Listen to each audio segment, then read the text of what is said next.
Ladies hair কাটিংয়ে আমরা এর আগে দীর্ঘদিন শুনে এসেছি যে লেডিস হেয়ার কাটিং করতে গেলে ডিগ্রির আইডেন্টিফিকেশন বা ডিগ্রিটা খুব ইম্পর্টেন্ট। এটা ঠিক, এটা 50-50, যে 50% আমাদের ডিগ্রির নলেজ থাকলেই আমরা কাটিং করে দিতে পারবো। এই ডিগ্রির নলেজটাও প্রয়োজন হবে না 2-4 দিন পর থেকে, শুধু প্রথম অবস্থায় তোমাদের বোঝানোর জন্য ডিগ্রিটা আমার ইউজ। ডিগ্রিটা অ্যাকচুয়ালি কিচ্ছু না, মনে আছে আমরা কাটিংয়ের 3-4টে প্যাটার্নে কাটিং বলেছিলাম। আমরা এটা বলেছিলাম ভার্টিক্যাল প্যাটার্নে কাটিং বা 90 ডিগ্রি, মনে আছে? উপর থেকে যেটা বুঝবে। তার মানে আমরা কি জানলাম? সোজা মানে 90 ডিগ্রি বা ভার্টিক্যাল, আমরা এর আগে জেনেছি।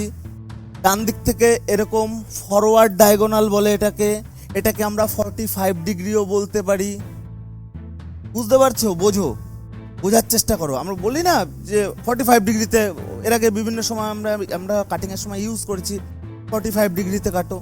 তো এটাকে আমরা এর আগে আমরা চর্চাও করেছি, এটাকে ফরওয়ার্ড ডায়াগোনাল বলে, এটাকে ব্যাকওয়ার্ড ডায়াগোনাল বলে। এদিকে যদি 45 ডিগ্রি হয়, এদিকে যদি 90 হয়, তাহলে এদিকে কত ডিগ্রি হবে? 135 degree. Good, very good, 135 degree.